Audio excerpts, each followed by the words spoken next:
Hello and welcome back to the Cultist Simulator, the Mariner mod, and we're going to be continuing the adventures of Moby, and I believe this is episode 8. Don't quote me on that though. We have just entered the sewer labyrinth beneath Amsterdam, and this is going to be our first adventure, if you will. So we've been given this new card. We have no wharf, we have no bar, so we cannot speak there, and Amsterdam itself does not contain a crowd icon, so we cannot use it for our song. We cannot use it as an audience for our song. So pretty much the only thing we have to do is, what we have that we can do is begin exploring the labyrinth. What can we accomplish here, and how do we advance?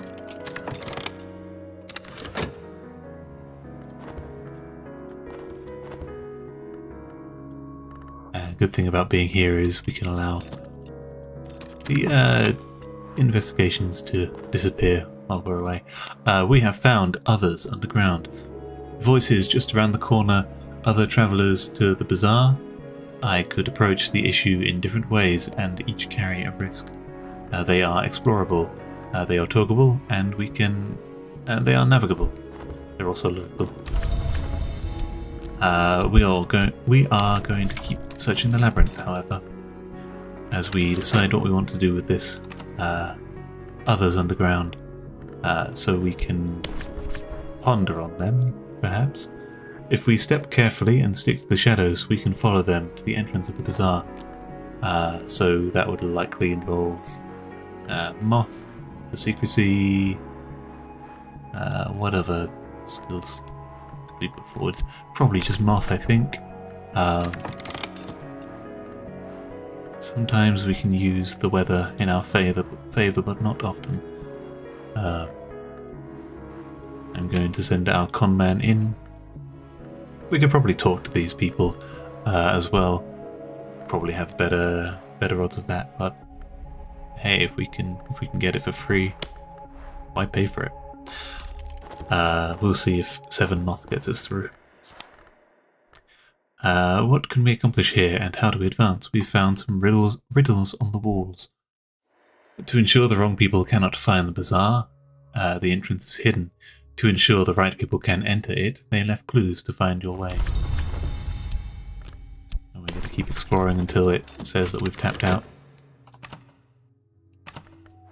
So this one, riddles on the walls are navigable, meaning we have to take time to mull things over with it. Let's see if we've been able to... if we move with care and cling to the shadows, we can avoid their gaze. We are likely to succeed. So, similar to the vaults in the base game, it gives you some vague indication of, you know, we may still yet succeed, we are likely to succeed, we are almost certain to succeed. Shows you there are different odds being rolled behind the curtain, and the more of the respective aspect you have, the more likely we are to find it. What can we accomplish here? Blah blah. So we pulled this out of the sewer labyrinth. Flash flood. There is little warning, but then a wave shakes the floor, and the water surges to the ceiling, and it is all we can do to stay standing. As the water lowers, we spot a clue to the bazaar entrance we had missed before.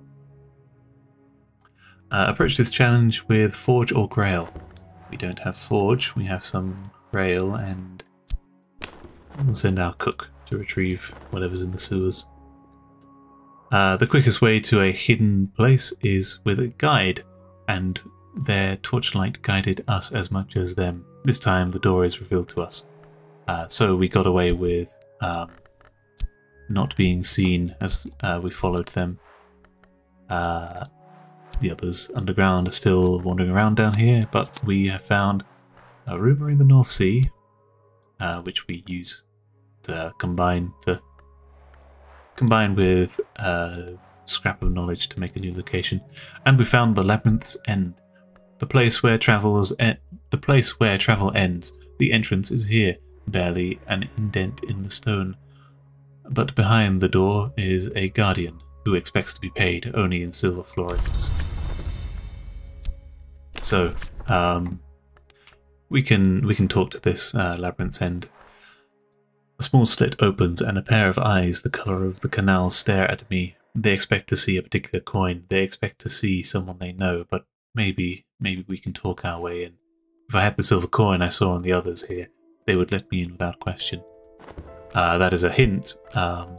If we were to encounter the others underground in a particular way, we might be able to win a silver florin off them.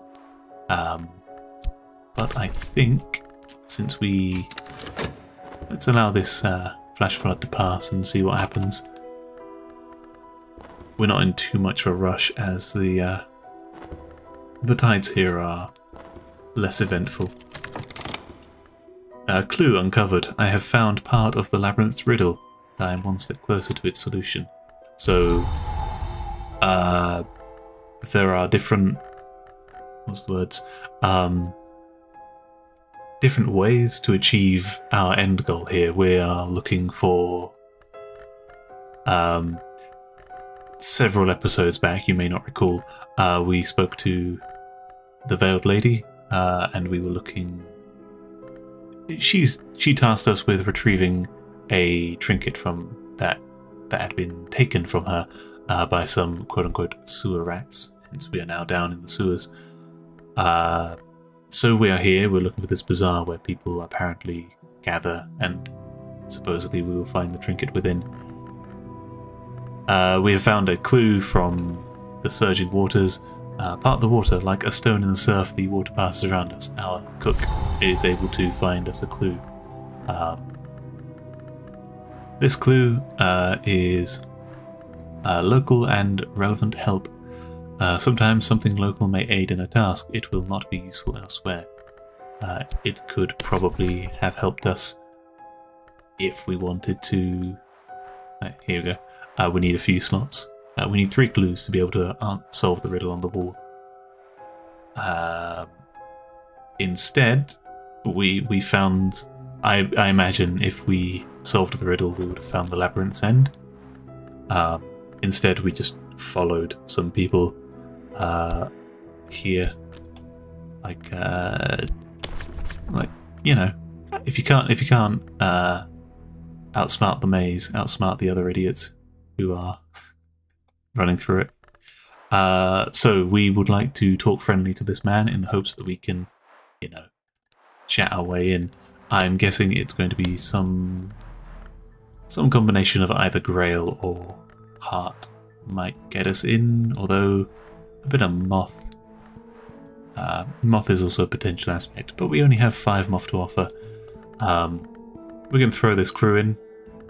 10 Heart, 10 Grail. See if we can just talk our way in without the silver coin. We may be regal, but we can act as the rabble. I am a face in the crowd, inseparable from the others. We will probably succeed. That help? Maybe, yeah, probably wouldn't hurt. But I'm seeing if this "we will probably succeed" can be changed by throwing in one of the other 3 aspects. I think we might be using Grail here, but actually, yeah. So that very briefly the header was changing, but I don't think it was irrelevant. Passage granted. We have passed the labyrinth. The slit closes and the eyes disappear. Gears shift, the walls rumble. Success. I can hear the din of commerce from beyond. So we have successfully traversed the labyrinth that is the underground docks, and you see this adventure. We have now entered the Sunless Bazaar. You see how this adventure seems much more interactive, engaging than the base game Vaults. I do like how they've done this. Sunless Bazaar, a sprawling cluster of tents, stores, and bivouacs. That's the word, bivouacs. I'd forgotten that word existed. Here filters what cannot be sold by daylight above. It is said that a gang of adepts operate from here, who are favoured by 2 hours of the Grail. Well, now let's explore the bazaar as we are on to our next step on this adventure. Got some Splendor and Dread just chilling out. Eventually something will grab that Splendor and transform it for us. What can we accomplish here and how do we advance? We have found merchants at the fringe. In a canvas-clad corner of this cavernous chamber exists a commerce without currency. Here, power is traded for power. We can talk to these merchants. I'm going to keep exploring the bazaar. What can we talk to the merchants about? In a canvas-clad corner, here, power is traded for power. I must bring a tool to trade for tools. You see here, we would need to trade a tool for something. I don't have any of those, so I guess if I throw in just a load of money, don't get anything out of that. I'm pretty sure this slot here is mandatory. So yeah, nothing we can really talk to them about, but we can return to the labyrinth at a later date if we find a tool we wish to trade. What can we accomplish here and how do we advance? We find corridors behind. An unassuming curtain leads to the externist. Externist. The hideout, come shrine, come trudgeon, from which Auntie Exter operates. Even from outside, the sweet air makes my eyes water and my mind thrum. Let's make sure we tap out everything in the Sunless Bazaar before we go exploring this, as we can only explore the corners behind. Our arrest warrant in Amsterdam is running out. Gossip brokers. Most stalls deal in valuables or finance, but the gossip broker's fare is reputation, more precious than both, and preciously hard to restore once lost. The brokers are very capable. The brokers have friends in many places, high and low, within and without. The brokers deal in reputation and desires. Supply them with a funds, a port, or a story to survey their wares. Interesting. Can we... they'd be up for... If I have blundered, I could enlist the gossip brokers to mitigate some of the damage to my name. This could quicken my re-entry into certain ports, or I could use this service to put Auntie Exa and her gang more at ease. So yeah, I can offer up, say, my investigation or whatever, but I'm quite happy to let that tick down by itself.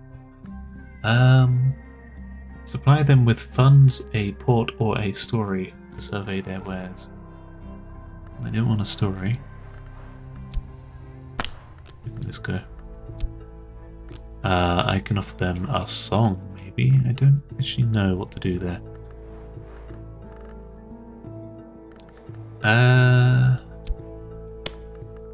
They want this? They want this. I'm not fully sure what they desire.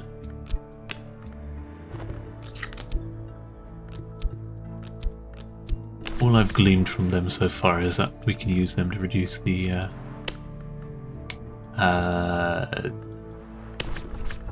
time. It's strange, it says supply them with a funds, a port or a story, but I can neither offer them a port nor a story. And we can only speak to them, we can't navigate. One last time, let's explore the bazaar. Say one last time, there might be another time if we find something. But spoilers, we don't. So, the Sunless Bazaar has been thoroughly explored. We have found 4 sorry, 3 cards of interest, 2 of which we can talk to, but I have not been able to find a use for, well, find a use for them at this time. Behind one curtain, another, behind that curtain, the next. Soon all sense of direction is lost, as we are entombed in cloth from all sides. Each breath is heavy and poppy-laced, but still deeper we must dive. We are going to throw in... well, we're strong in the way of the Grail, and curtains seem to be... it seems to be, you know, sensation. Velvet is the Grail's home, so let's do that. And if not, some lantern and some knock. Hopefully this will see us through. I could have thrown in no help at all, and when we got to here it would say you need to put in this or this element to traverse. But since I've thrown something in, it's just telling us the odds of our success. We will almost certainly succeed, so yeah, Grail is desired here. And on to the next step, as we have passed beyond the bazaar itself. Into the Den of Greed.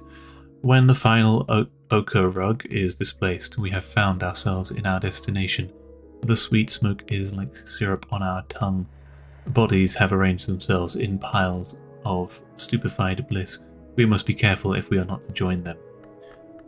We get our crew back and the extra nest.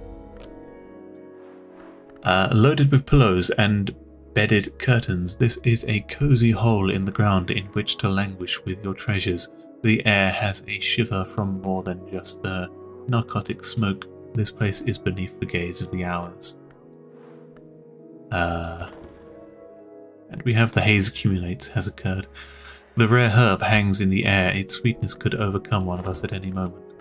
So we are sort of on a time limit there, before it starts probably attacking the crew.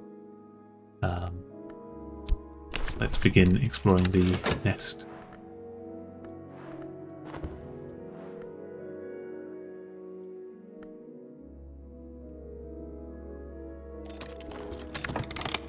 And we have found Auntie Little Birds. She calls them her little sparrows, or swallows, or doves. The little birds are wide-eyed boys and girls. Auntie has a place for the misplaced and overlooked. They congregate here, bringing little trinkets, and then fade into the pillows, staring silently. Okay, let's keep exploring this place until we find everything there is to see here. But we can talk to these little birds. What would we get from them? These strange little creatures will know where Auntie has hidden the trinket I seek, but they are as wily as the hour they follow. With hungry eyes and clever minds, I will have to trick them. Fortunately, we brought the right con man for the job. Probably. We have found Auntie Exter herself, asleep. A middle-aged woman with magpie hair lies in a puddle of cushions, coat and shawls. From 1,000 pockets blink 1,000,000 little treasures. Her breathing is softer than a whisper. Should I take what I want, or do I wish to negotiate with Auntie Exter? Interesting. Let's see if we have run out of anything. And while she's asleep, let's not wake her just yet. We can talk to her birds, however. I would like to have a go at that. With our dearest con man. And I suppose it wouldn't hurt to throw in. I'm pretty sure we need Moth for this endeavour.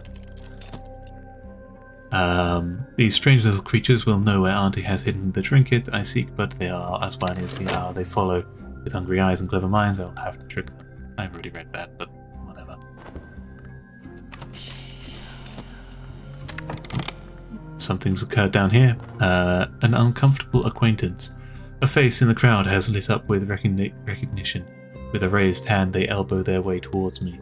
Whatever we once went through, this person is not discreet. They could harm our covert status, what is left of it. You can solve this issue with Moth or Winter, Well, we have a diligent officer, so good luck, officer.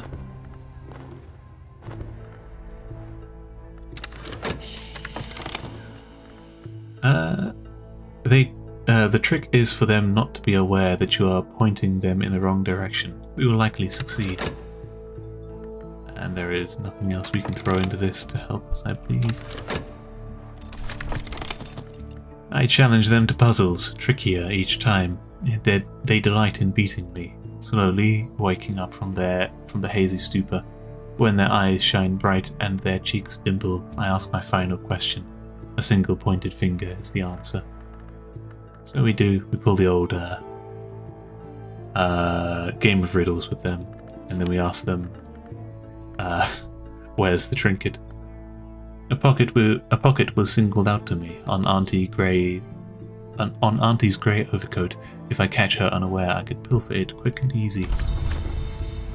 Terrific. What can we accomplish here, and how do we advance? We've found the sweet apple haze. The only requirement for what is thrown on the pies here is that the ingredients are rare, and the sensations they bring even rarer. This peculiar blend is known to include flowers from the Rending Mountains, and an effusion found on hands of certain dreamers. Okay. We can...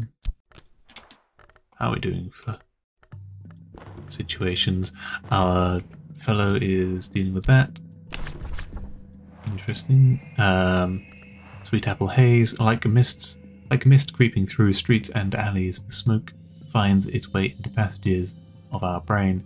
My lack heart is bottomless, but my friend's mind will be filled with fog soon.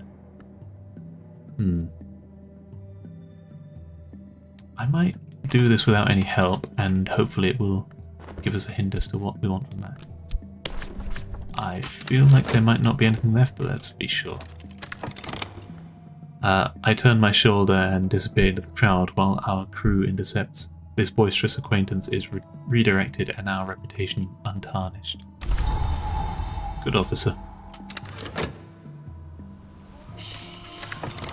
Okay, so there is an oppressive presence here, or an outside intention affecting me and mine. I can use Declining Winter or the Vicarious Heart. Well, we've got a crewmate here. My heart is a drum and it drowns out whatever is attempting to take hold of me. We will likely succeed. Fingers crossed. Whispering half-sung, I weave a protection around us and made of rhythm and intention. The haze will not take them today. Clear like a tuning fork, my voice cuts through the mental fog. We have a crystal tone ward. There is only one thing influencing the mind of my crew, and that is their captain.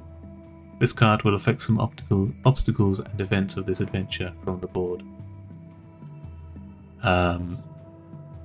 Passive benefit, some assistance is granted without it being actively sought, and relevant help. So hopefully that crystal ward might protect us from the haze coalesces. The air tastes red, the air tastes wonder, the air tastes of more. So that might be delaying whatever seeks to enwrap us here. There is nothing left to be found at the Ekka's nest. The Exter's nest. There we go. And let's avoid awaking her if we can. We've been pointed in the right direction. We're using a relevant help, and the winds are in fact in our favour as we send our conman in for the pilfer.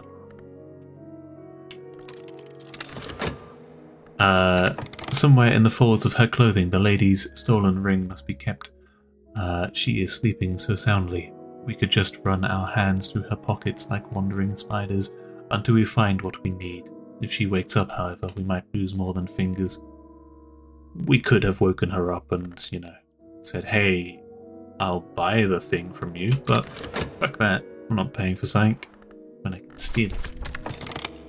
Light as a breeze, we found what we need without disturbing as much as a single lock of her black and white hair. I close my fist around the ring. We are ready to leave. A misplaced ring. Someone very much wants this back. Awesome. So the Auntie Exeter card has disappeared. We probably don't need to talk to her little birds anymore.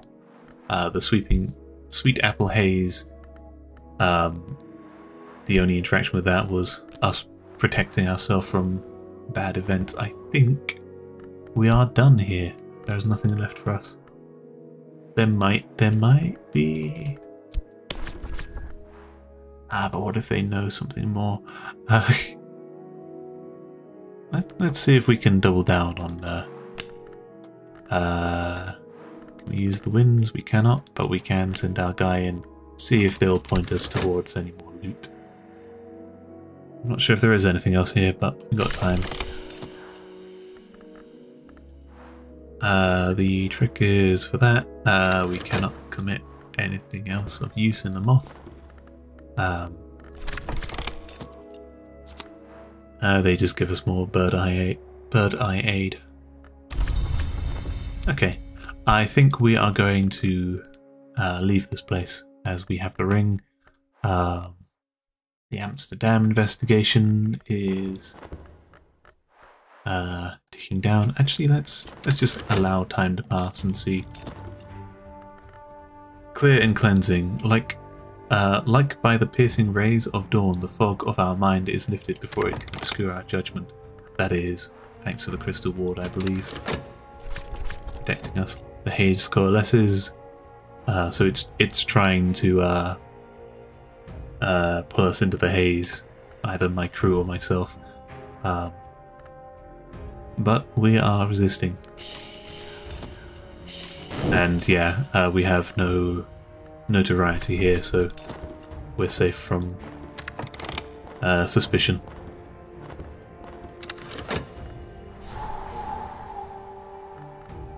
I'm not gonna waste too long here. We can just get back to London for a spell, but I think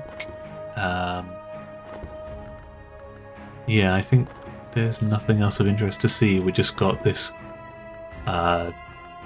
timer trap thing trying to take us and failed because we've been able to erect protection. So yeah. What time is it? It is then. Let's be off. We need to go to Amsterdam to hand the ring in. I think we will make a quick stop at London.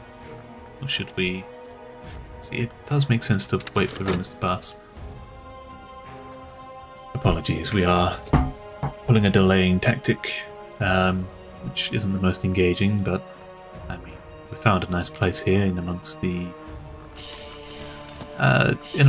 pillows and curtains. Very cozy hole in the ground, and the crystal ward protects us, which I've mentioned many times. But yeah, delaying tactics. I reckon our time at sea is going to outlive the Amsterdam rumours. For some reason, travelling from the Amsterdam sewers to Amsterdam is about as long as travelling from Amsterdam to London. And yeah, 30 seconds left. Let's be off. So the last of our, or the leftover cards from our adventure disappears. The Sailor Stories disappears, but we couldn't have made use of that anyway. And we can return at some point if we figure out how to use what are they called? The rumor speakers, reputation people.